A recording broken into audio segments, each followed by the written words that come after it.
muito. Pra quê? Pra quê? Eu me recuso.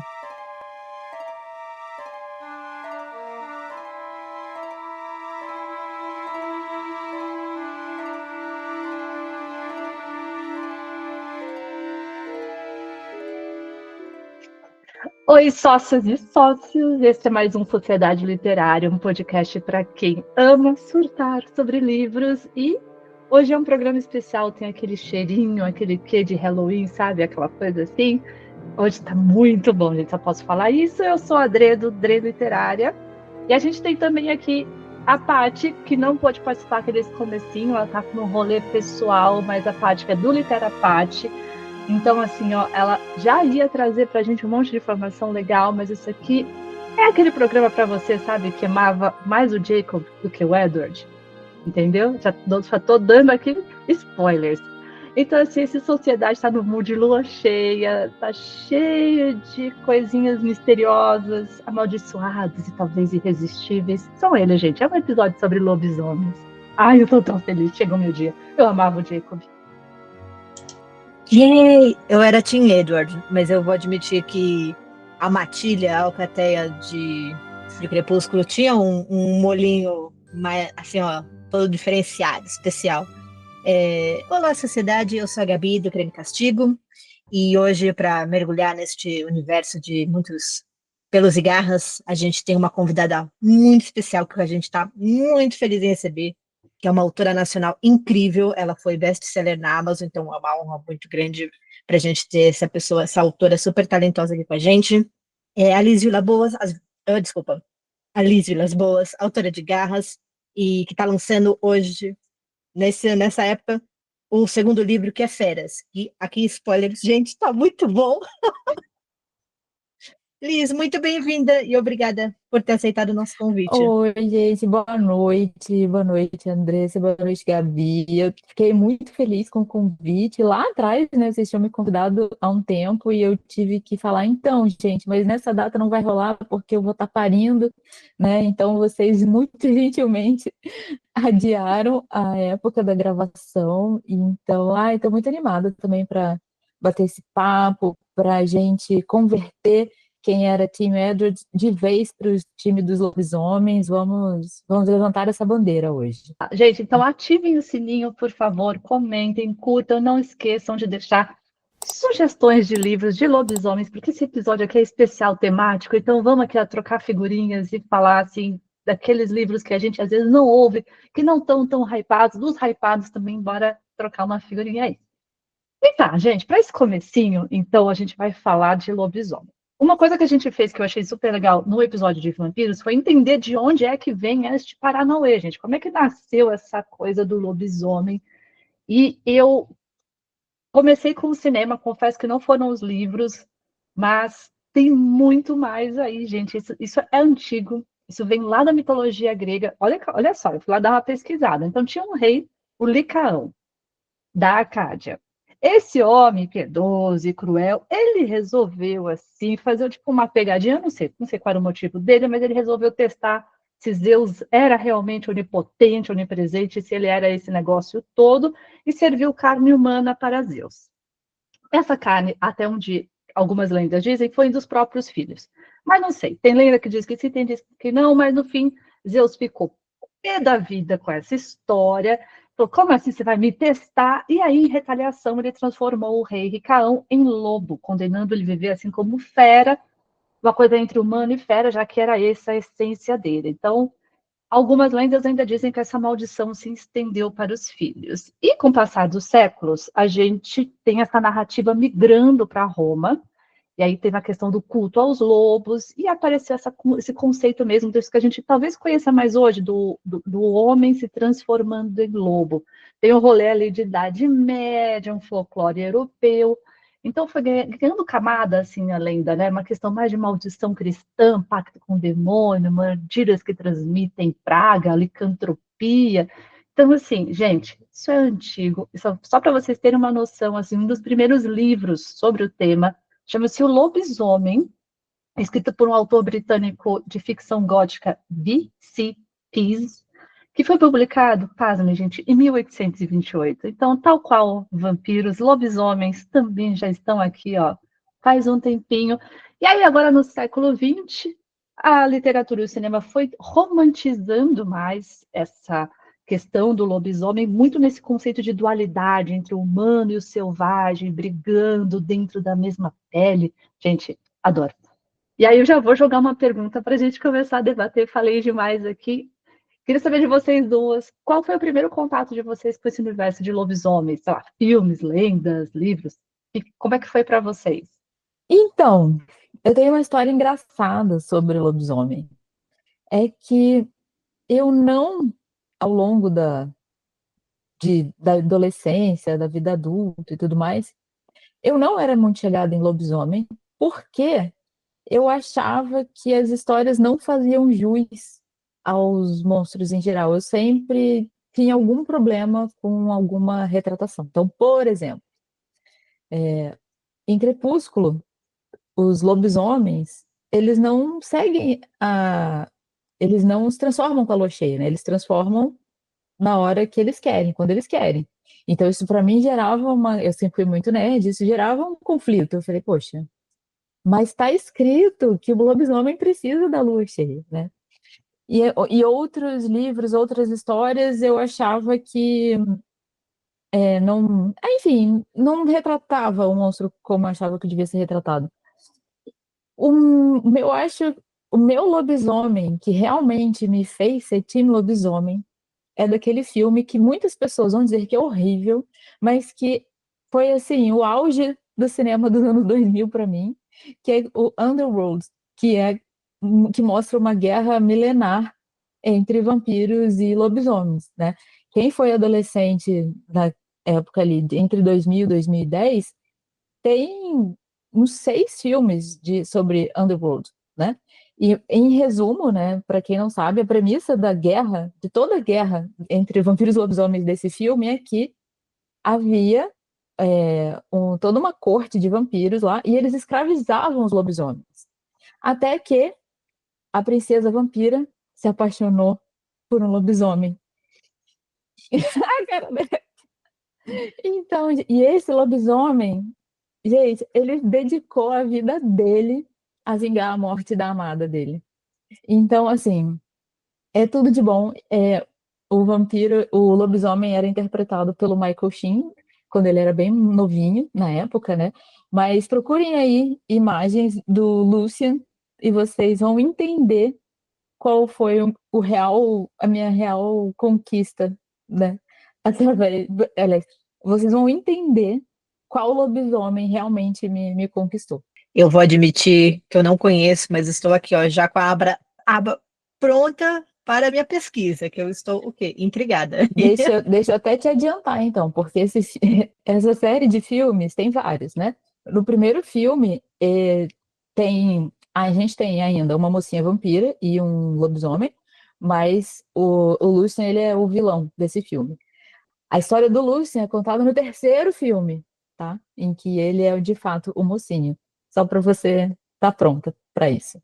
Não repara nas roupas de couro, estilo Matrix, porque isso é uma coisa da época. Mas a Não, breguice eu faz abri parte do e lembrei. charme. Não, mas eu gostava muito dessa estética. Eu queria muito assistir, porque eu falava, nossa, essa roupa é muito legal. Não, não tem nada de preguiça.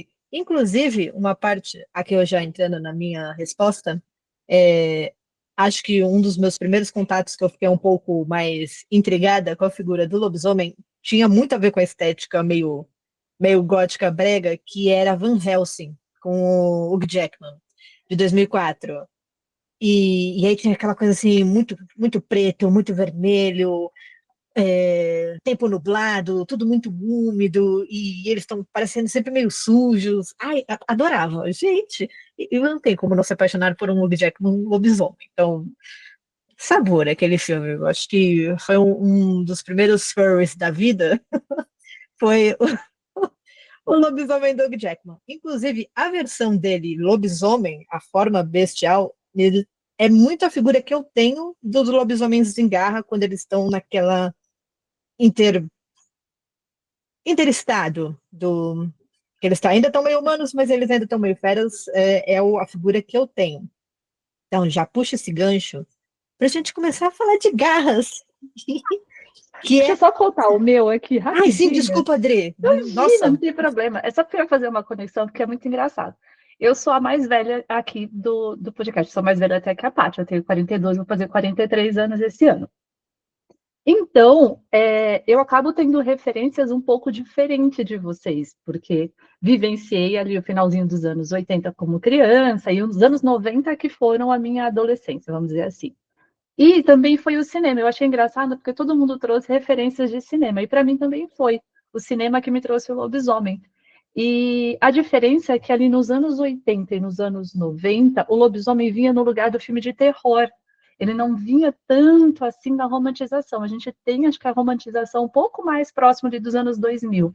Digo não de trazer o casal ou essa pessoa, essa questão da dualidade. Então, para mim, é um filme que eu não assisti na época que lançou, porque eu nasci em 82, mas eu assisti ali no comecinho dos anos 90, que chamava Um Lobisomem Americano em Londres. É um clássico, hoje trash, que acho que tinha Um Lobisomem Americano em Paris, que é um livro, inclusive, e aí acho que de repente, não sei se foi aí que a autora veio, mas o Lobisomem Americano em Paris, ele vai para esse lugar meio da licantropia. São dois jovens que no lobisomem americano em Londres. São dois jovens que estão fazendo uma viagem, eles são mordidos, atacados, e aí o cara começa a se transformar em lobo. Tem um quê de humor, um quê de. Mas esse lugar do monstro. Não é este lugar da dualidade da fera. Então, isso também acho que foi uma mudança do cinema. E eu me lembro também que, por exemplo, para os meus filhos, hoje o lobisomem vem no folclore. Ele vem no folclore brasileiro. A referência deles vem ali na Turma da Mônica ou em algum lugar ali que tenha o folclore brasileiro. Então, assim, eu acho que ele também foi adentrando. Imagina que a gente está falando de algo que veio lá de 1800 e bolinha, que nasceu isso, e de repente isso adentrou o folclore brasileiro. Então, o lobisomem está lá junto com o Boto Rosa, entendeu? Eles fazem parte da nossa turminha aqui. Mas pode seguir, Gabriela, só para contar isso, porque eu achei engraçado as referências serem para o cinema. É verdade, eu não tinha pensado nisso. Ele veio de fora, mas ele foi completamente agregado, principalmente em cidades pequenas, essa coisa da lua, dos padres, do sétimo filho. Gente, quem nunca soltou essa piada com alguém lá? Eu tenho muitas irmãs. Aí você já fica, ih, meu Deus. É ali, é ali. Inclusive, aqui férias para você que já leu o primeiro e está curioso com o segundo, ele não é um lobisomem, ele é um boto cor-de-rosa. As casadas têm que ficar atentas com esse rapaz. Tô adorando, inclusive. Pode continuar. O Boto, para mim, uma das melhores criaturas do nosso folclore. Enfim, voltando aqui, ó. Para garras, vamos lá. De novo, desculpa, Adri, eu me empolguei muito na pergunta.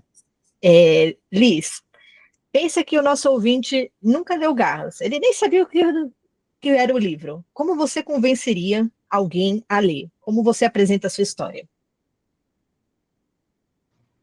Bom, Garras é a história, é um romance entre pessoas que não prestam. A verdade é essa, né? A gente tem uma bruxa sem magia atrás de vingança e um lobisomem mafioso que não estava esperando o dia que essa mulher doida ia entrar no bar dele e propor um casamento de conveniência.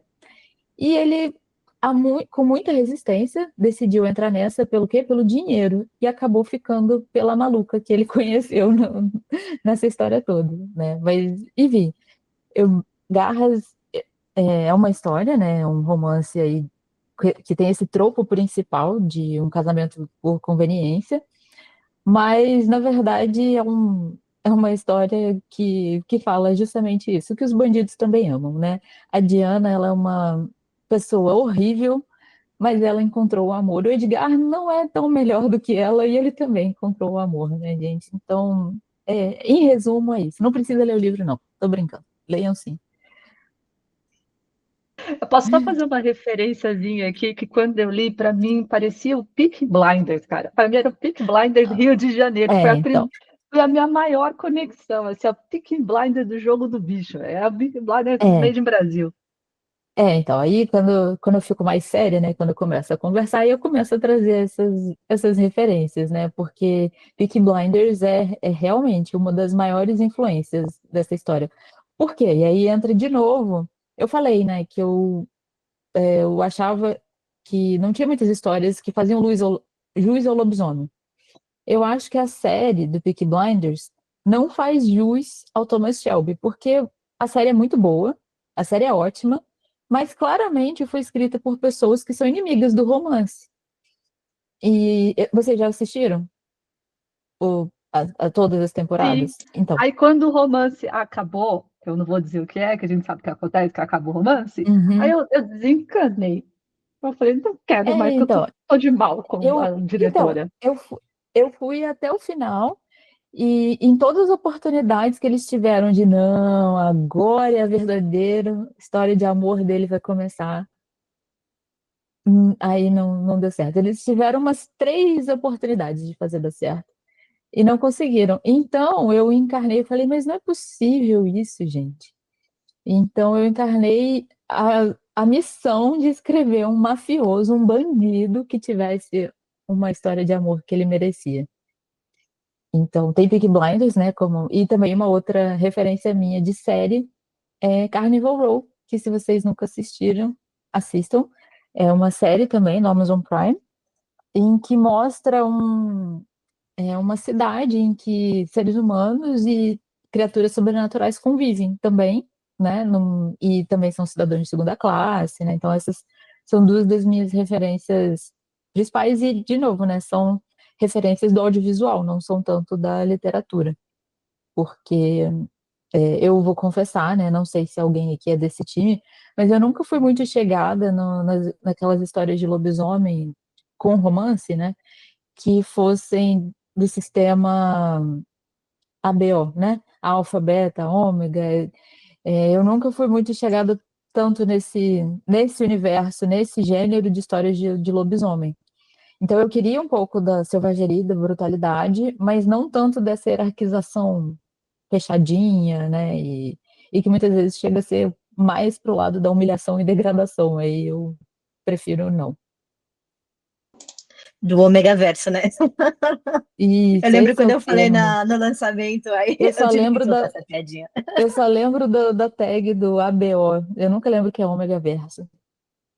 Não, eu imagino em Garras, acho que a Diana arrancava o couro do Edgar e colocava na parede se ele mandasse uma dessa. Não, Não, não não ia tem como. funcionar. Não tem nem um pouco. É, E aí, aproveitando agora que vem o segundo, que estava todo mundo muito empolgado, agora para quem já leu, é, o novo lançamento, Feras. O que os leitores podem esperar do segundo livro? Hum, bom, então, E eu vou deixar o microfone fechado, porque eu vou soltar spoiler. bom, então, é, de- vou- se você que está nos ouvindo não conhecia, não captou nada sobre garras, né? O Edgar, ele é o lobisomem da história e ele tem 2 irmãos. O Edgar é o irmão do meio e ele tem mais 2 irmãos, né? Então, Garras é a história de amor entre Edgar e Diana e Feras é a história de amor entre o irmão mais novo, o Heitor, e a Selene, que é uma humana. Os dois fazem uma aparição em Garras, né? Mas a história deles não é desenvolvida, então em Feras a gente entende como Heitor e Selene se conheceram e como, como tudo vai se desenvolvendo, né? E como é o final dos dois, né? Então, em Feras a gente tem um romance de segunda chance, por quê? O Heitor, ele é um ex-gigolô, né? O Heitor, ele era um lobisomem que prestava serviços sexuais para humanas ricas. Então, e Selene era uma das clientes dele. E aí a coisa que parecia indo muito bem, né? Deu um pouco errado em Garras, e aí, agora em Feras, a gente tem aí essa nova chance para eles se entenderem, né? E em Feras a gente tem aí, então, um pouco mais do universo, né? Eu acho que Garras se passa na cidade de Aveiro, que é totalmente inspirada pelo Rio de Janeiro dos anos 20, né? E o Rio de Janeiro, para quem não conhece, é uma cidade de muita criminalidade. Então, em Garras, a gente lidou ali basicamente com os milicianos, né, que são os caçadores de monstros, e agora em Feras a gente vai ter que enfrentar a máfia do Poupa-Fera, que seriam os bicheiros da cidade de Averrio, né? Então, e aí no meio de tudo isso a gente tem um político que está ali muito envolvido com atividades questionáveis, a gente tem a família Lacares, né, que ficou super rica em Garras, mas ainda tem que se estabelecer nessa nova posição, né? E a gente tem a Selene, que é uma mocinha tentando encontrar o espaço dela, né? Eu acho que quem leu Garras e vai para Feras vai encontrar uma mocinha muito diferente. A Selene e a Diana são muito diferentes. Embora, de certa forma, as duas estejam em busca de mais ou menos a mesma coisa, que é pertencimento, né? Só que a Diana vem de um lugar que é não conhecer nada sobre uma família saudável, né? A Diana, ela não tinha, ela não tinha família, a verdade é essa, né? Ela tinha inimigos dentro de casa. Mas a Selene não, a Selene tem uma família, mas ela precisa fazer as pazes com a posição que ela ocupa dentro da família e o peso de todas as responsabilidades que a família coloca dentro dela, né? Então, a gente tem aí uma mocinha que é uma dama perfeita, treinada para sempre ser super educada, para colocar a necessidade dos outros antes das dela, né? Para sempre saber sempre ser super diplomática, né? Então a gente tem aí um novo jeito de lidar com todas essas criminalidades, né? Que Ave Rio apresenta. E aí você acha que alguém que não leu Garras pode ir já direto para Feras? Ou seria, vai perder coisa? Ah, não, eu acho que pode ir direto sim, porque na verdade isso foi uma preocupação nossa durante a edição. A minha editora, ela fez questão da gente reescrever vários trechos que ela achava que dependiam muito da pessoa ter lido Garras. E ela mandou, inclusive, para quando o texto foi preparado, ela mandou para uma pessoa que não tinha lido Garras para ver se a pessoa conseguiria entender tudo.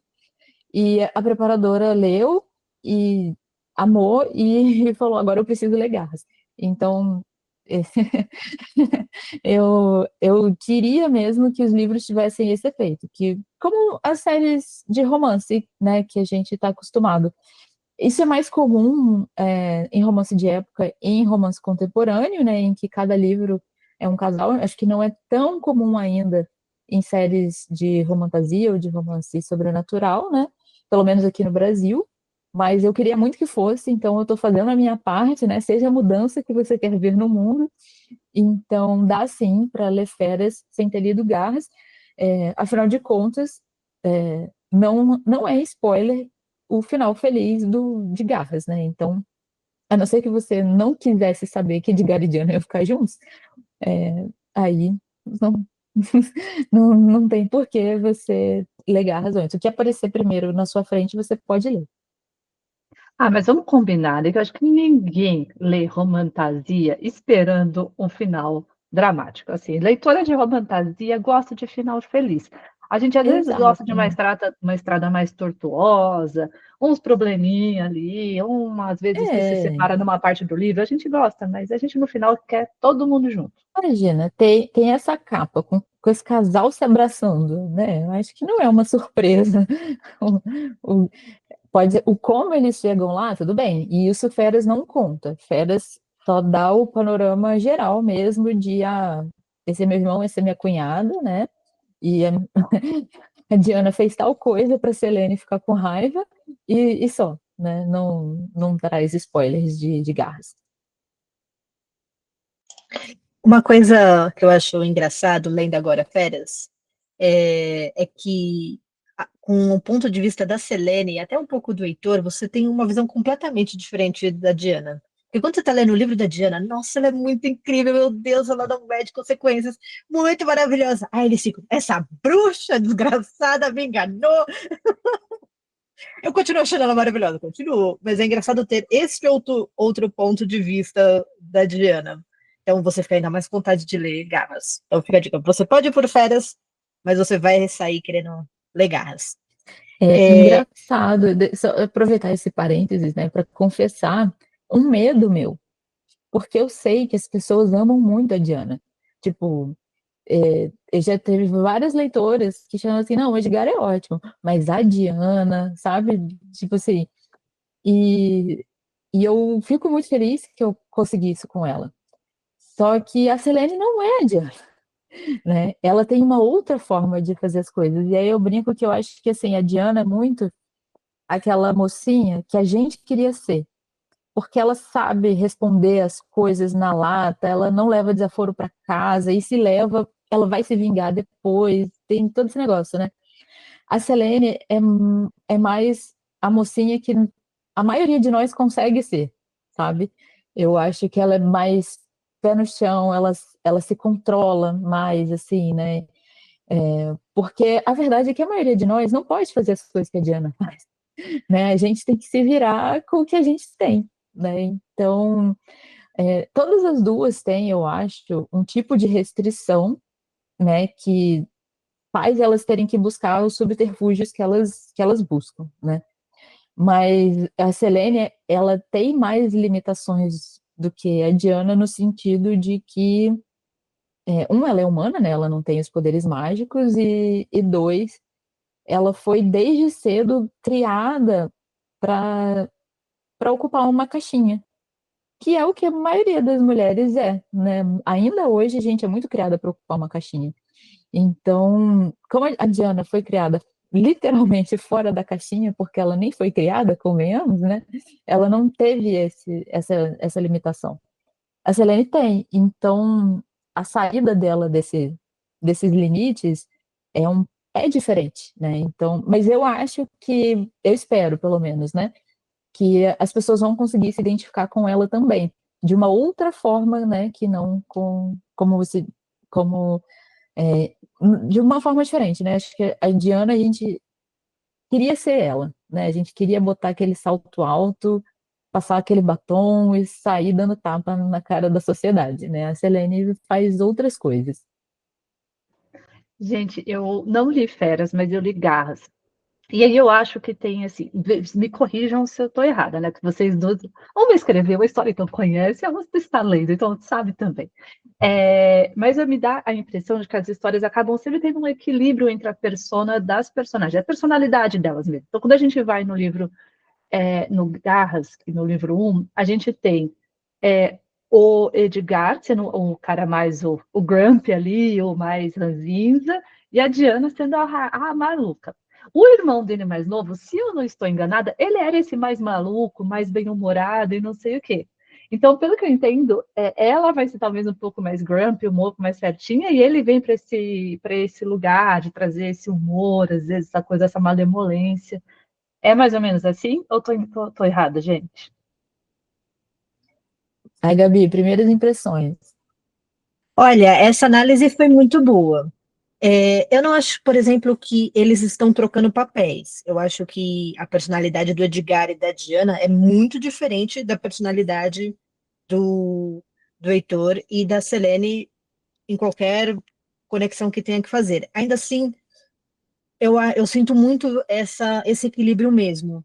E é uma coisa que eu acho que eles trazem pro livro com frequência, como eles se sentem mais à vontade um com o outro, como eles conseguem escapar disso. Por exemplo, a Selene consegue ser mais ela mesma, falar sobre a pintura, que é uma coisa que ela gosta muito, como ela não precisa ser sempre a pessoa certinha, correta, sorrisinho, sentadinha, bonitinha, sainha ali no joelho, sainha não está no joelho, não está nem a sainha lá no caso. O Heitor, ele não tem sainha. O Heitor, ele não precisa ser o mais novo, ele consegue se sentir um homem maduro, um homem visto, respeitado no sentido de ele é enxergado pela Selene, ele não é só o cara que pode oferecer algo, ele não é só um cachorro de companhia, que eu achei tão genial isso. Meu Deus, eu tava assim, eu dei a boa.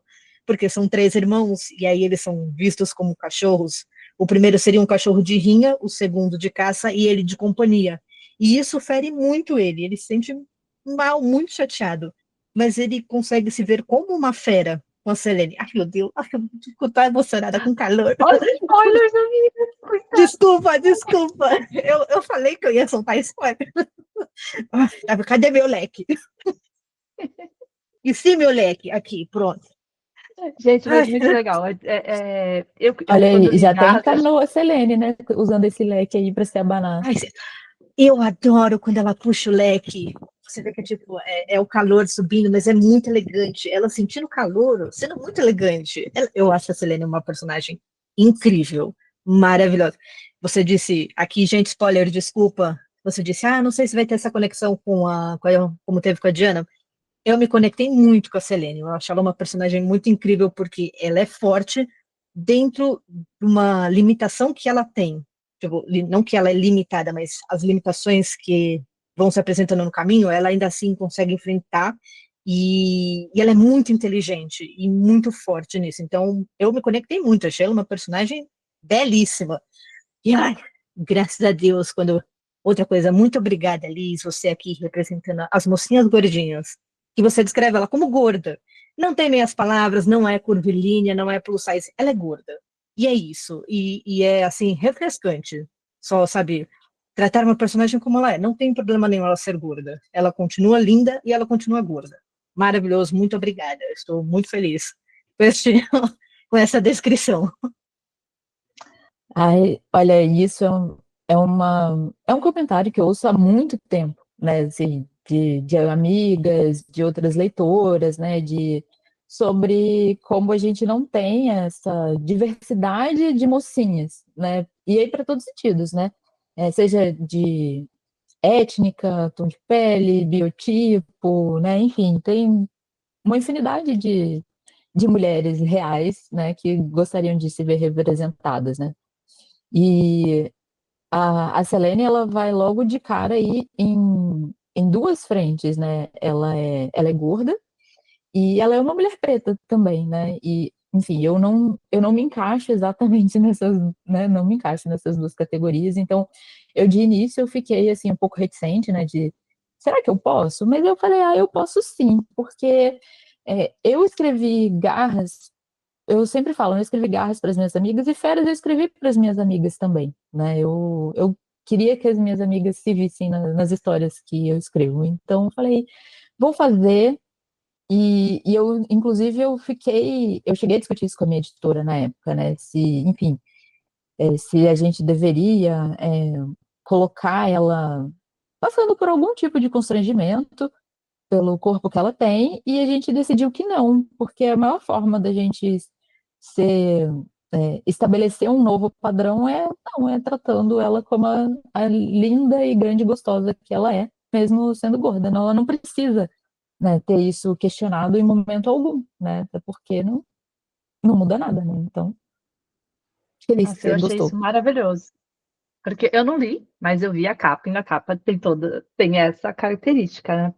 E a gente sempre conversa aqui, principalmente quando a gente está falando nos episódios de Sangue e Cinzas da série da Pop, que ela é uma das poucas protagonistas, não só ela, como a Sarah do spin-off também, que são gordas, que a gente tem dentro da romantasia. Ou da fantasia. E tem toda uma coisa de debate, às vezes, quando as pessoas vão fazer fanarts, elas fazem fanarts da Pop magra. E a Pop é descrita como uma mulher gorda, maravilhosa. Não é um mais, não é uma vírgula, não é um porém. É uma característica dela que faz ela ser linda e incrível. Então, é muito bacana. E a gente chegou a falar também aqui sobre protagonistas. A gente fez um sobre crushes e tudo, e o quanto a gente tinha pouca diversidade também para os homens, né? A gente tem poucos homens protagonistas que são negros, que são gordos. A Gabi acho que fez um vídeo sobre isso também, sobre essa coisa do IA transformando todos os homens literários em, sei lá, ratos de academia, perfeição e tudo mais. Então, eu acho que a gente do ponto de vista estético, não só das mulheres quanto dos homens, eu acho que a gente precisava rever um pouquinho essa balança, assim. Eu acho muito legal que você tenha trazido isso. Aí o Heitor, né, ele é mais padrãozinho, coitado, mas ele não é altão. Quando um dia eu fiz um gráfico das alturas de todos os personagens, né, aí o Heitor, ele não é baixinho, mas ele é o mais baixo dos três, ele não é super mais alto que ela, ele tem a altura dela, né. E a minha editora fez, não acredito que você fez ele baixinho. Eu falei, não é baixinho, é só assim, mais próximo da realidade, né. Ele, inclusive, deixa eu só mostrar aqui a capa para vocês, ó. Ele é mesmo do tamanho dela, ó. Centímetros maior. Mas pela descrição dele, ele não é a geladeira Electrolux, que são os irmãos. Ele é aquele frigobar da Brastemp que você fica namorando, você não sabe o que você vai fazer com ele. Ele é muito lindo. Você quer ele para você, apesar de você não saber o que fazer com aquele frigobar.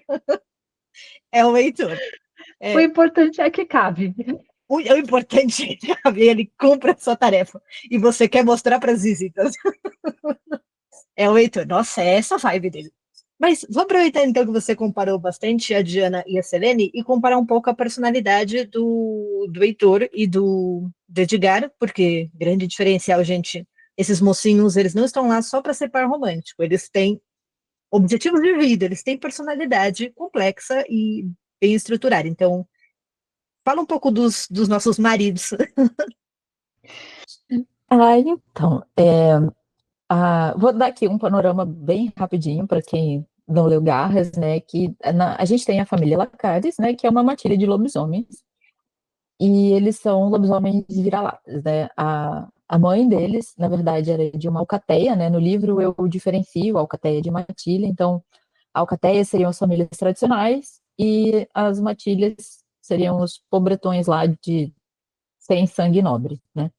Então, a mãe deles vinha de uma alcateia, mas ela se apaixonou por um cachorro da sarjeta, que é o pai deles, então ela abandonou a alcateia e foi viver na sarjeta, e produziu esses três lindos lobisomens. Mas isso também gerou muitos problemas, eu não quero dar spoilers, né? Mas enfim, isso gerou muitos problemas. Então, todos os três irmãos Lacares são complexados de alguma forma, né? E o Edgar, ele é o irmão do meio. O Edgar, ele assumiu a responsabilidade sobre a família, né? O irmão mais velho, o Guido, ele tem os problemas dele lá, né? Não vamos entrar aqui nele agora, mas, enfim, ele tentou, ele fez o que pôde, mas ele não conseguiu, então o Edgar assumiu logo esse manto. É da personalidade do Edgar. Eu vou ser o cuidador, eu vou ser o protetor, né? Ele é um super protetor. Então, ele vai resolver tudo. Se tem um problema, ele vai resolver, e em geral ele não vai dar chance nem para os outros resolverem, ele vai tentar resolver as coisas, né? E o Heitor, ele, sendo o irmão mais novo, ele foi desde cedo muito protegido pelos dois irmãos e também pelo resto da família toda, né? Ele tem, sim, uma personalidade diferente do Edgar, em que ele é mais bem-humorado, ele não é tão sério, ele não é tão preocupado, né, com a vida, mas ele tem também isso que é um lado dele, que eu acho que nem os irmãos dele enxergam tanto, que é essa necessidade de provar que ele é um lobisomem adulto, que ele sabe se cuidar, né, que ele é um lobisomem inteiro, apesar da profissão que ele assumiu, mas na verdade até ele ter ido por esse caminho de ser um gigolô foi um reflexo de ter sido muito protegido, né? Então, eles são uma quadrilha de mafiosos, então foi impossível poupar o Heitor da vida do crime, mas, em geral, os dois mais velhos, mais brutamontes, sempre deixaram ele mais protegidinho. Eu não sei se... A Gabi passou já por essa cena, né? Em que o Edgar telefona pro Heitor e fala... então, eu não sei, é spoiler se eu falar da frase? Não.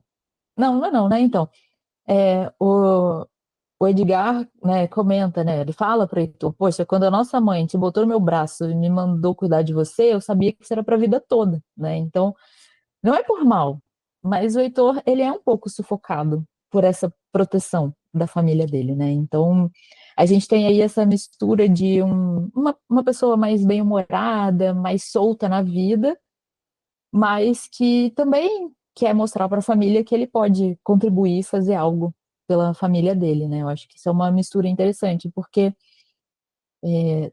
são personagens que costumam ser subestimados, né? O Heitor, gente, ele não é um moreno sarcástico de passado sombrio no sentido literal. Ele tem um passado sombrio, mas ele é feliz, ele é contente, ele se vira, ele arruma as coisas que ele precisa arrumar ali na hora, né? Então, esse personagem, ele muitas vezes é subestimado, né? E ele vem agora em Feras para mostrar que ele não deve ser subestimado. Eu acho que não seria spoiler, porque é mais um teaser para você ficar empolgado para ler como eles chegaram nessa conversa, o que resultou nessa frase do Edgar. E eu acho que, então, o Heitor, ele vem muito na linha desses personagens que têm feito mais sucesso. Por exemplo, o Hidoki, em Quarta Asa, que é um personagem que tá todo mundo gostando muito, porque ele traz essa vibe mais leve, mais divertida, ele tem sempre umas sacadas muito boas que você ri. Heitor tem várias dessas, gente. Eu já grifei algumas que eu fiquei, nossa, eu preciso fazer um post só sobre essa frase. Ou então o Carrion, de Quicksilver, que ele tem aquelas tiradas meio sem vergonhas, que você fica. Ele é essa energia. Então, pro pessoal que tem gostado muito desse personagem, ele é um prato cheio. Acho. Estou aqui dando spoiler de novo. Ai, meu Deus do céu, alguém me segura, André, por favor, assume. Não, meu amor, você tá ótima. Não, não tá spoiler, não. Eu acho que é gostoso quando a gente começa a trazer, assim, um pouquinho das pimentas e das curiosidades que vão rolar e aquelas coisas que deixaram a gente, assim, toda eufórica, que a Gabi falou que ela já tava ficando sem pescoço, que ela tava o tempo inteiro aqui. Então tá maravilhoso. Então, assim, gente, olha, só para falar, quem não leu Garras é maravilhoso, porque eu acho que tem um lance muito legal, que é você trazer a fantasia ou a romantasia e trazer o Brasil e não ter medo. Uma coisa que às vezes, não vou dizer para vocês que me incomoda, mas que eu acho que às vezes deve ser muito difícil para os autores nacionais é usar a nossa brasilidade como o tempero do livro sem ter medo de que isso vai fazer com que as pessoas desistam da história, porque acabam querendo que a gente vá repetir uma fórmula dos autores internacionais. E eu acho incrível quando a gente consegue ter um livro nacional que traz brasilidade. Eu gosto de ver isso, eu gosto de ver o Brasil retratado ali. E eu amo romance de época, então quando essa coisa é meio Peaky Blinders com Rio de Janeiro dos anos 20, eu falei, cara, que coisa incrível, que fórmula maravilhosa. E eu não sei, tipo, quem sou eu na fila do pão para dar qualquer sugestão para autor nacional, mas a gente não tem o medo de trazer o Brasil para dentro da literatura, porque eu acho que a gente tem tanta coisa incrível, a gente tem um folclore incrível, a gente tem tanta coisa maravilhosa que pode ser um diferencial, pode até sair um pouco dessa fórmula, às vezes um pouco pasteurizada, dos livros que são gringos e que a gente acaba repetindo aqui. Mas, sei lá, é só um pitaco, gente, assim, né? Façam aí, vocês que sabem que vão construir a história, a gente só vai ler, mas é o meu pitaco aqui. A brasilidade dá um sabor tão diferente. E para você que está interessado em ler este livro, leia Se Joga, porque você vai ter o melhor livro com um quê de Hong Kong, um quê de fantasia, um quê de suspense, um quê de malandragem. Tipo, é muito Brasil esse livro, assim. E é o melhor do Brasil. E para os leitores também não tenham medo de ler livros com brasilidade, porque às vezes você fica com aquela impressão assim, ah, mas será que eu vou gostar? Vai ser a mesma coisa que os gringos? Vai ser melhor, meus companheiros, que é ó, puro sabor. Super molejo, você acha que gringo tem ziriguidum? Não tem ziriguidum, não tem o molho que a gente tem. Então, e aqui o exemplo que é Garras, que tem pura brasilidade. E aí, já vamos aqui aproveitar o gancho de novo? Já temos dois aqui, quer dizer, o segundo está chegando. Mas vamos falar um pouco do futuro. Planos para uma série? Será que a gente pode falar sobre isso? Existem, quer dizer, eu já estou aqui contando com o querido Guido. Então, gente, vou ser 100% honesta, né? Eu tenho um, um outline da história do Guido, inclusive fica aí a, a proposta de vocês caçarem no livro, né? Mas o par dele já apareceu em Garras, não aparece em Feras, mas já apareceu em Garras. Então, fica aí a proposta para quem quiser tentar descobrir. Mas sim, eu tenho já na cabeça do que seria a história do Guido, né? Já, eu acho que em Garras eu abri muitos ganchos que podem ser perseguidos, né? Embora a minha intenção original sempre tivesse sido uma história para cada irmão, né? É, eu não sei se alguém reparou, mas enfim, Diana, o nome da Diana é por conta da deusa, né? Da deusa da caça, e o nome Selene é também por conta da deusa, né? A representação da lua, da mitologia. Então, fica aí a dica para o nome do que seria a nossa mocinha, né? Seguindo nessa mesma linha. Então, eu tenho na cabeça assim uma história do Guido, porém a vida do autor nacional, gente, é uma caixinha de surpresas no sentido de que a gente não tem o mesmo alcance que os autores gringos, né?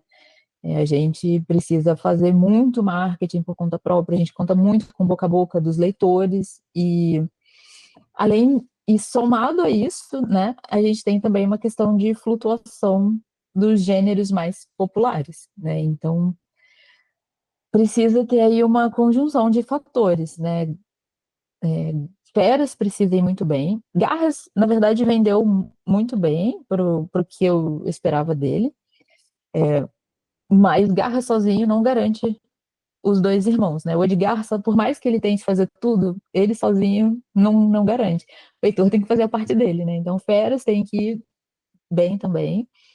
E quando chegar aí, mais ou menos até o final do ano que vem, a gente ainda tem que estar vendo aí um bom espaço para esse gênero de livros, né?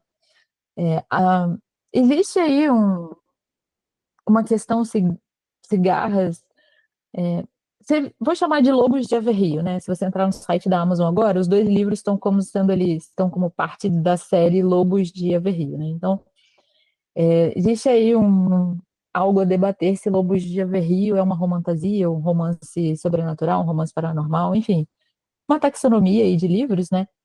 Mas esse escopo geral aí de romance com fantasia tá bombando muito, mas já vem bombando muito há muito tempo.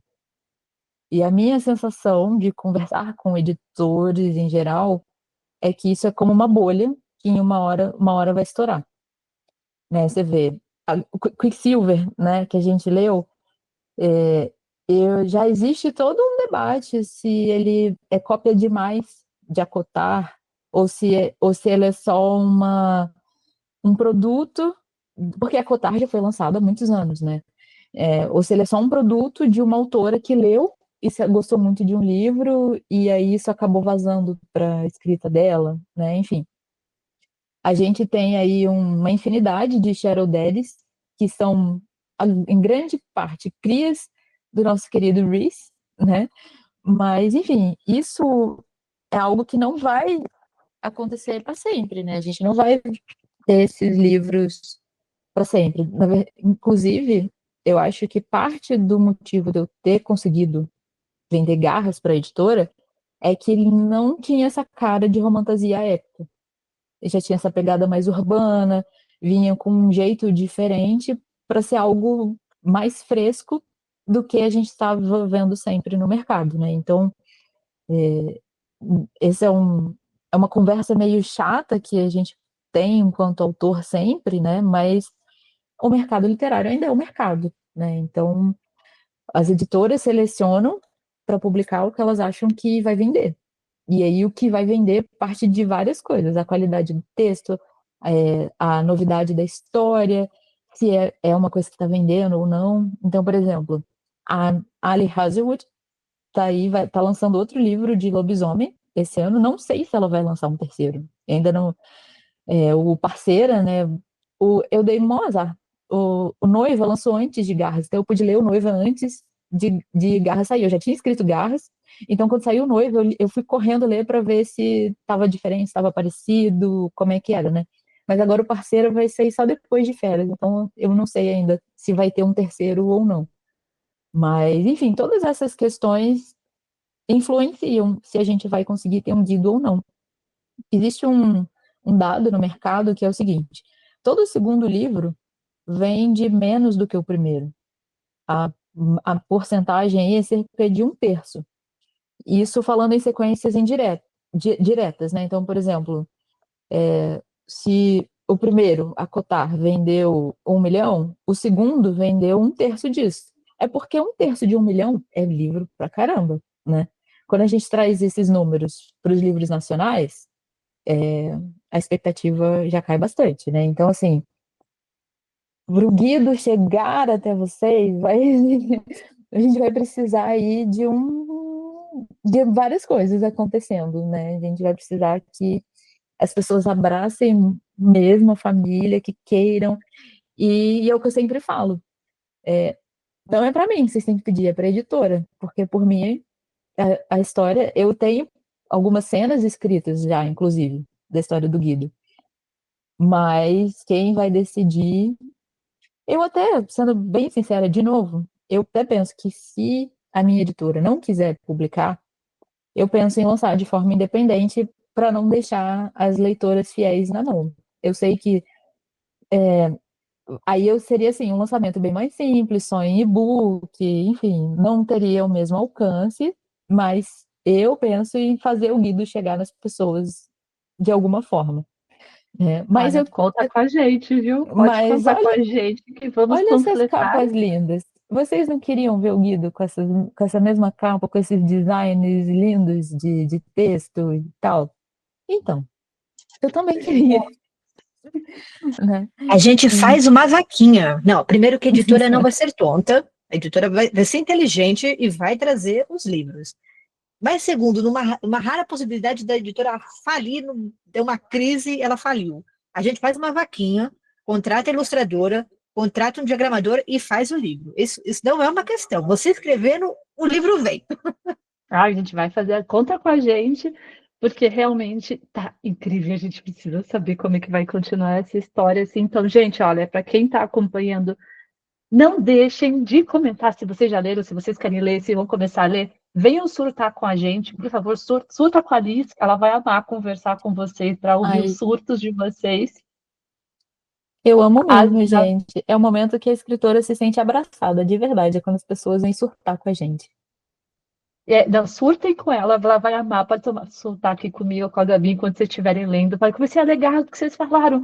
Vocês mandam isso pra gente que a gente vai amar falar com vocês. E aí, só pra gente falar um pouquinho, falamos que você quer o especial de Halloween, então a gente já trouxe aqui, a gente mergulhou em Garra para vocês terem um gostinho do que é este livro maravilhoso. E aí a gente mergulhou em Feras, que é o novo livro que traz todo esse universo, ampliação, o novo casal, novas tramas. E aí, vamos falar um pouquinho então agora de lobisomens. Dessa série de livros que surgiu, vamos aproveitar que a curva da romantasia ainda talvez esteja chegando no seu topo, talvez vai haver um declive, não sabemos. Por enquanto eu vou surfar nesta onda, porque estou amando este momento de fantasias e romantasias. E assim, uma das coisas que a gente começou a falar em lobisomem, que eu lembro muito, foi que a Paty falou que assim, foi muito parecido com o que a Alice falou, de que ela gosta de lobisomem, mas que ela se gosta de shifter com alfa, beta, ômega, tal, isso era uma coisa que irritava muito ela e que dá vontade de dar uma vontadezinha assim, de dar uma revirada no olho, mas essa questão de repetição, mas a gente sabe que tem muita coisa legal também. Que pode até beber dessa fonte, pode ser que beba, mas tem um universo aí de alfas, betas, gamas, sei lá como é que chama toda essa galera, que pode ser interessante. Então, assim, para a gente equilibrar um pouquinho essa bagaça, vamos falar um pouquinho dos livros com lobisomens que a gente gosta, do clássico, os moderninhos, sei lá, os queridinhos nacionais, assim. Então, a gente já falou aqui de Garras e Feras, que são livros incríveis. Aí eu pergunto, Liz, querida, nossa convidada especial, além dos seus livros incríveis que a gente já colocou aqui, quais livros de lobisomem, sei lá, você já leu e que você gosta bastante, que você recomendaria para a galera? Ai, vamos lá. Essa é difícil, porque justamente eu fiquei muito tempo para encontrar, assim, né, os lobisomens do meu coração. Mas eu acho que esses livros, majoritariamente escritos pós-Crepúsculo, já vem aos poucos trabalhando o lobisomem, né? como ele é, assim, que é um cachorro, né, gente? Ele só quer uma dona. Olha pro Jacob. O que que ele quer da vida se não uma dona, né? A verdade é essa. E então, e eu acho que também os livros mais contemporâneos de lobisomem, eles têm trazido uma coisa que vinha sendo bastante negligenciada, eu acho, na literatura, que é a personagem das lobisomas, né? Das mulheres serem lobisomens também. E eu acho que isso é uma coisa muito legal que a gente precisa ver mais, né?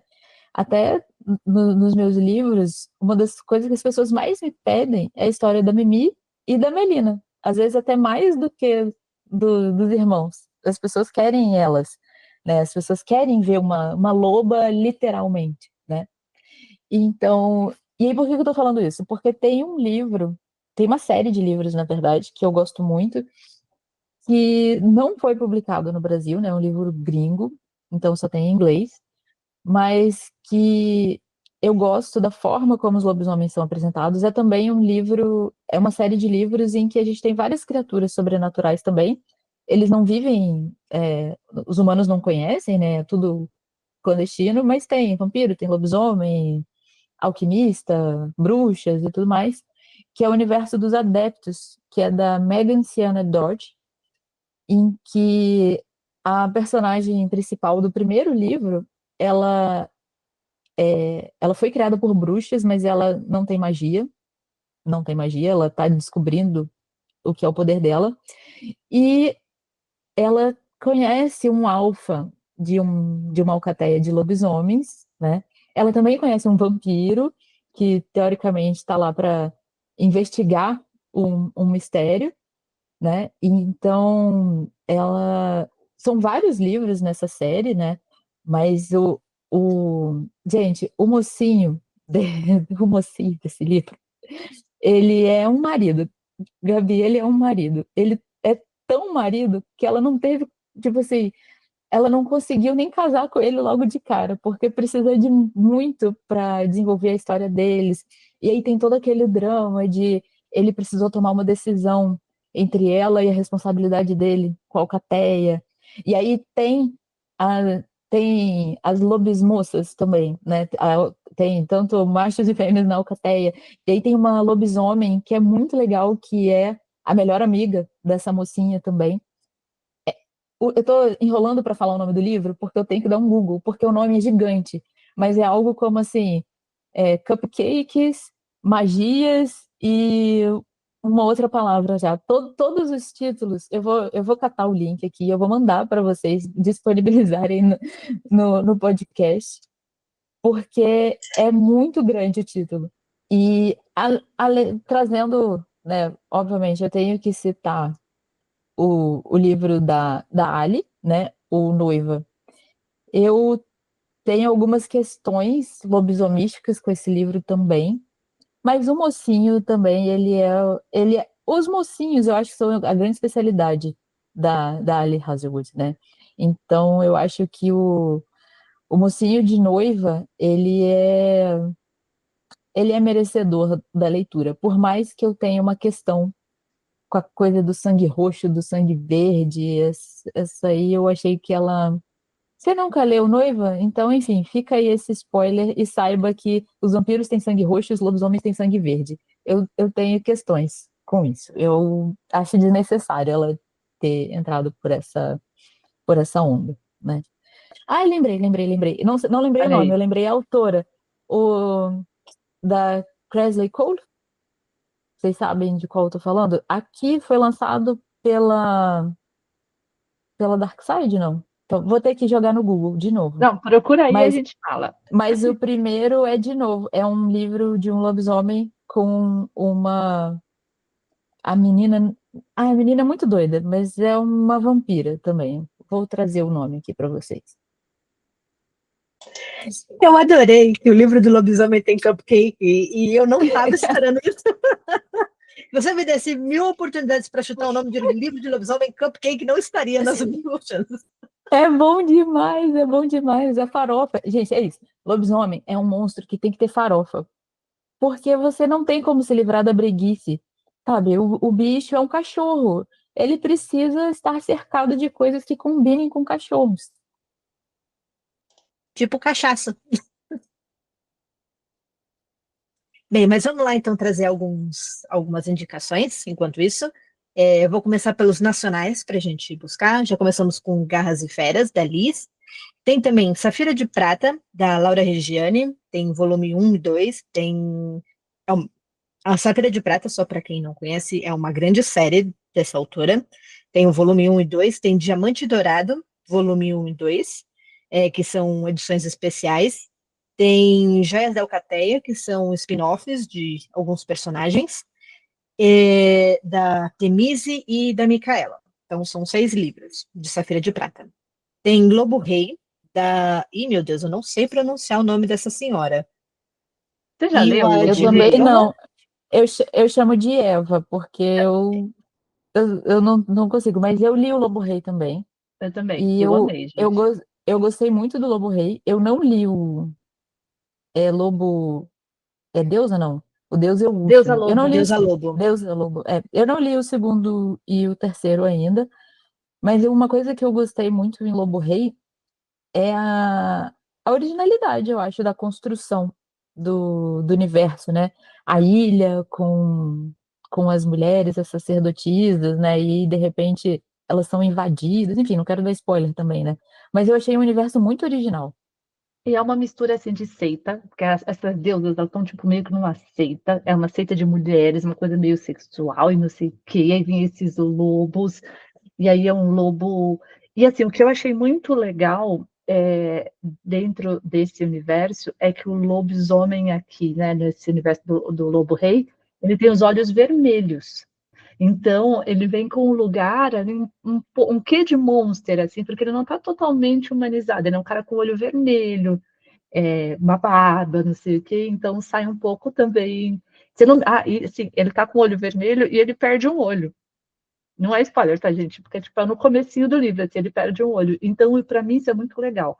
Ter essa coisa da não perfeição e ter aí isso ser um tipo de perfeição, assim, ser um tipo de característica que eu achei muito massa. Mas só para fazer um parênteses, porque eu gostei muito desse livro.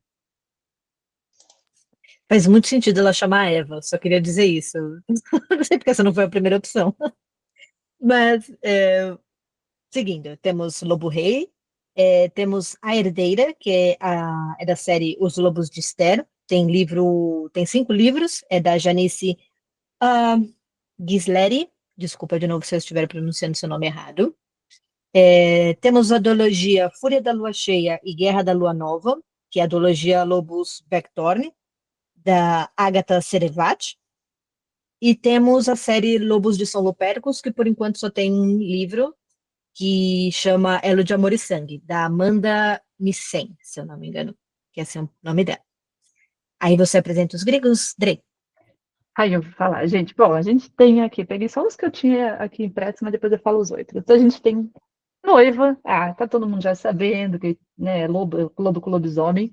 E aí eu ia fazer um parêntese de que a gente tem, assim, uma conexão muito grande na literatura entre esses dois universos. Então a gente tem aqui lobo e vampiro, na verdade, lobisomem e vampiro.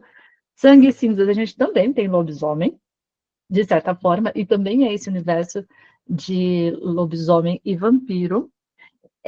Aí a gente tem algumas coisas dentro do Hong Kong, que é esse romance paranormal, que a Alice trouxe, que talvez o Feras fique aí entre romantasia. Então, dentro deles a gente tem o Farejando o Amor, que é um Hong Kong. Sabe o Noivas, que tem o negócio do negócio que engancha lá, o nó? Esse também tem.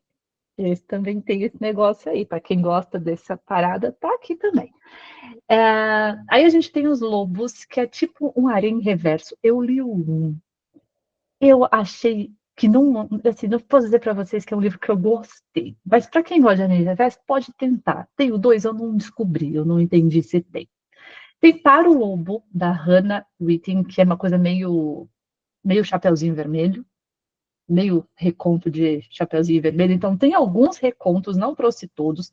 Eu tenho um certo receio do reconto de Chapeuzinho Vermelho ir para um lugar daquele, sabe, da galera do Capitão Gancho ali e virar uma coisa meio de tipo, sex livros, aí eu fiquei com receio de todos irem para esse lugar de sex books. Aí eu falei, deixa eu trazer só isso que eu conheço. Tem a série Os Reis de Avalor, da Leia Stone, que tem o último rei dragão, o rei elfo, o implacável rei das fadas e o rei lobo. Então, assim, não são todos lobisomens, mas tem uma família aí de livros e vai chegar no 4, o rei lobo, quem se interessar. Não li nenhum ainda. Tem Mordida, que é um livro que todo mundo fala super bem, ele é um continho, eu acho, ele é bem mais fininho, mas todo mundo fala super bem de Mordida, da Sarah Anderson. Saga Crepúsculo, né, galera? Tem Steph Meyer aí botando que lobisomem tendo imprint com recém-nascido? Talvez. Mas a gente passa um pano aí e segue a vida. Aí, como eu falei, tem Sangue Cinzas, Cidade da Lua Crescente, da JLA, também. Desculpa, da JLA, da Sarah J. Maas, gente. Cidade da Lua Crescente também tem os lobisomens, lembrando que esqueci o nome da amiga da Bryce. Mas a menina lá é loba. A Danica. A Danica, isso. A Danica, ela é loba. Então, tem todo esse lugar das alcateias ali. Tá no rolê. A Dádiva do Lobo, da Anne Rice, que eu amo essa autora. Não li este livro ainda, mas está no meu livro, meu negocinho de ler. E tem um que me falaram super bem, eu não li, que chama Wolf Song, que é, acho que, o chamado e Rave Song, que é da J.K. Clooney, da T.J. Clooney, agora que eu lembrei.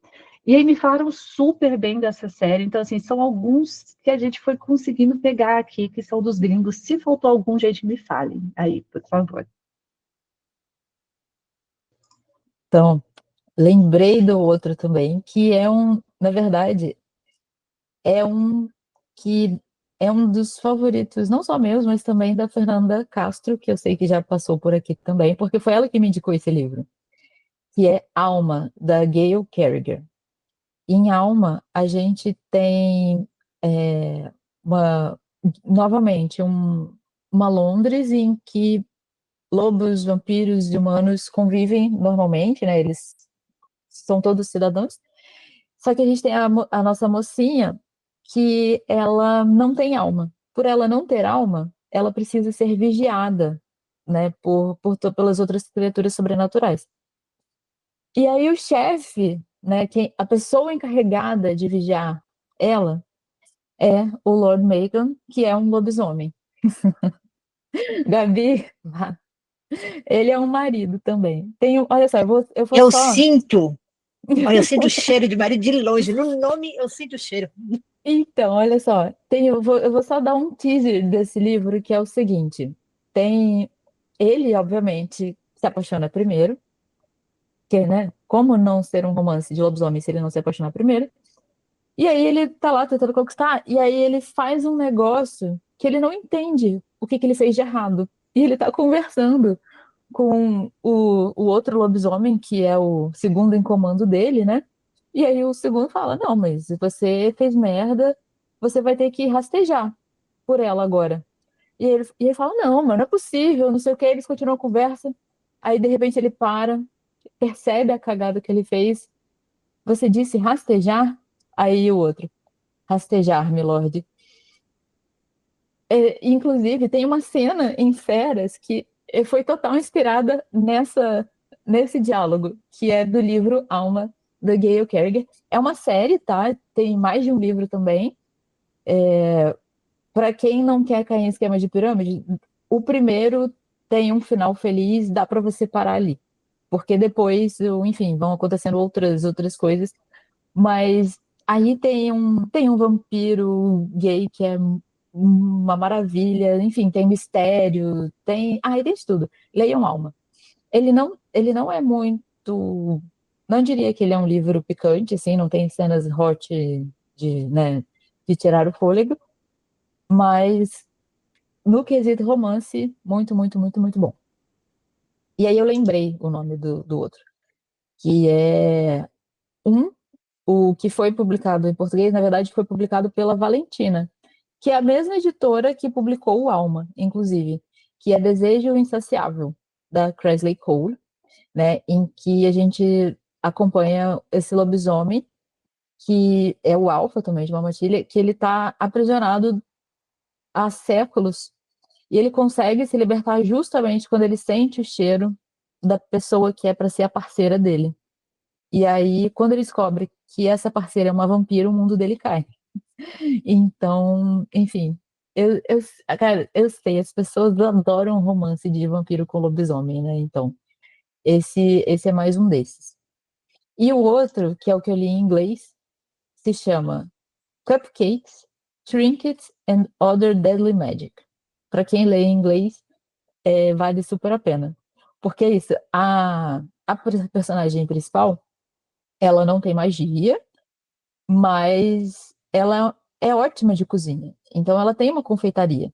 E aí a história começa literalmente quando ela tá no balcão da confeitaria dela e ela percebe que tem um vampiro ali do outro lado, né, olhando a vitrine da confeitaria dela.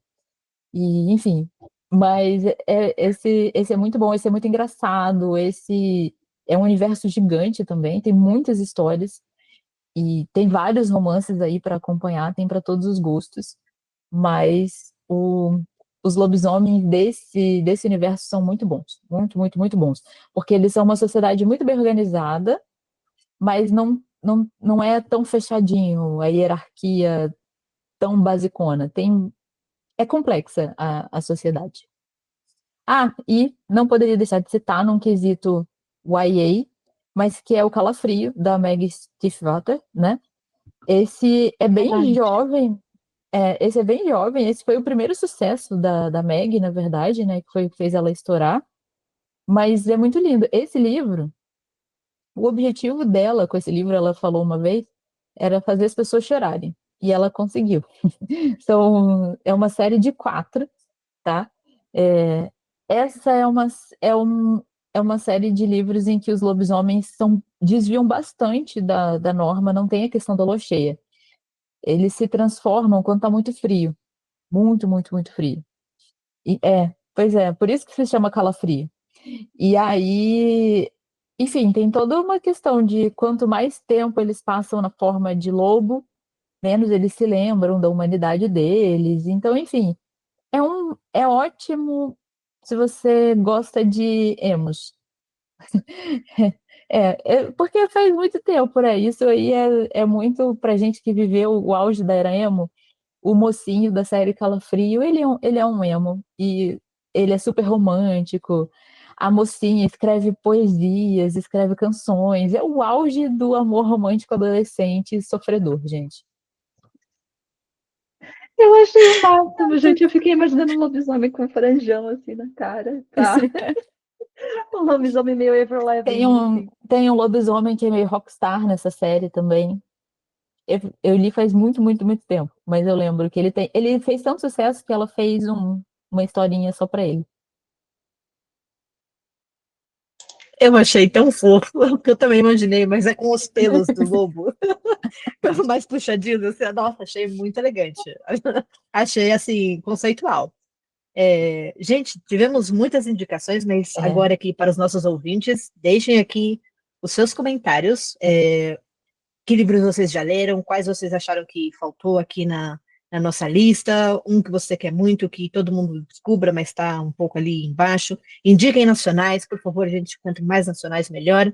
E aí eu também deixo aqui um ponto, que eu abro aqui rapidinho para vocês. Já apareceu para vocês no Instagram umas histórias de lobisomem muito esquisitas, que são 1 milhão de capítulos, assim, umas coisas meio sem pé nem cabeça, que a mocinha é super maltratada pelo parceiro, aí ela foge, ela descobre que ela é uma loba branca muito rara. Já surgiu para vocês isso? Ou é só comigo que está acontecendo? não, às vezes aparece pra mim, do nada, no meio daqueles anúncios, aparece muito como se fosse aqueles anúncios de webtoon, sabe? Ou similares, né? E aí às vezes tem um triângulo amoroso em que os dois são horríveis, você não entende por que que é um triângulo amoroso, nenhum dos dois é uma opção. Mas sim, às vezes aparece.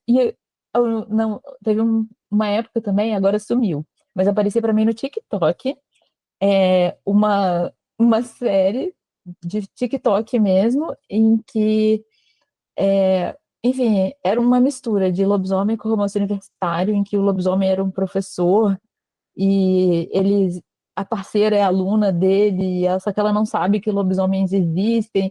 Aí, de tempos em tempos, aparecia para mim um shortzinho de um capítulo dessa série. Tipo assim, texto daquele jeito, clássico do TikTok, mas eu nunca consegui achar o final dessa série. Parou de aparecer, e até hoje eu não sei como é que eles resolveram as coisas. Eu tô achando A gente nunca maravilhoso. descobre o final. Nossa, apareciam para mim, assim, ó, mas com frequência preocupante, em que eles também eram universitários, mas eles eram jogadores de hóquei. Aí eu tava, qual é a relação? E era tipo, era muito essencial que eles fossem lobisomens jogadores de hóquei. Não sei Porque como você está terminou. pegando o que vende bastante no romance, que é o romance esportivo, com de repente um encaixe. Talvez vampiros não fosse legal, não era tão assim másculo, vamos botar o quê? Lobisomem. É o máximo da masculinidade dentro da fantasia ali, ó. Os pelos, né, gente? Os pelos. Pelos tem um apelo, tem um molho. O o melhor é a rima. Gente, foi muito divertido esse programa. Eu tô amando falar sobre lobisomens e adentrar.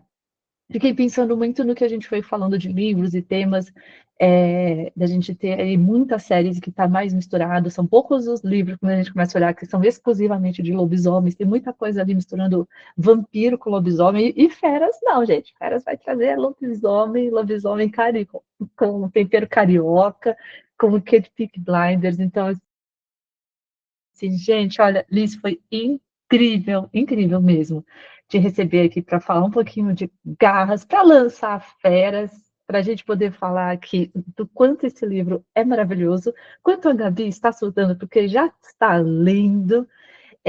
E aí, gente, assim, eu nem sei falar o quanto foi legal, Liz, saber um pouco mais de férias, saber um pouco como é que foi a sua inspiração. Tipo, super obrigada mesmo por topar esta loucura que é este podcast. Ai, não, eu que agradeço, me diverti muito. A parte que vai editar depois vai ter um trabalho, né? Porque tem várias risadas aqui e falta de memória e várias também, a gente desviando do assunto, né? Puxando um gancho, enfim. Foi uma ótima conversa justamente porque ela não teve freios. Adorei. E sociedade, não esqueçam aqui de seguir todo mundo que está na tela, marcar o sininho, curtir, compartilhar. A gente também está não só no YouTube, mas também no Spotify. Compartilhem com seus amigos, compartilhem literatura nacional, compartilhem a Liz, Garras e Feras e esses maridos lindos, por favor, gente. Só as geladeiras. A Brastemp devia patrocinar você, Liz. Que você está o quê? Servindo o conteúdo deles. É isso, Um sociedade. adendo. Olha só, posso pedir? Se alguma marca de batom e esmalte quiser me patrocinar, eu aceito também, porque a linha de batons Vermelho Sangue da Diana faria muito sucesso. Inclusive, eu comprava. Eu também, amei. E naqueles esmaltes assim, com tons diferentes de vermelho. Amei. Gente, é isso. Super obrigada. Então, não esquece, ó, aqui estão todas as redes sociais de todas essas que nos falam aqui, para que vocês nos sigam. E não deixem de estar aqui semana que vem, porque tem muito mais. Liz, Gabi, Paty, que não conseguiu chegar a tempo porque está no rolê da vida pessoal, vida adulta. Um beijo e até o próximo programa, gente. Tchau. E falei tchau aí para todo mundo ver vocês. Tchau, tchau, pessoal. Até a próxima.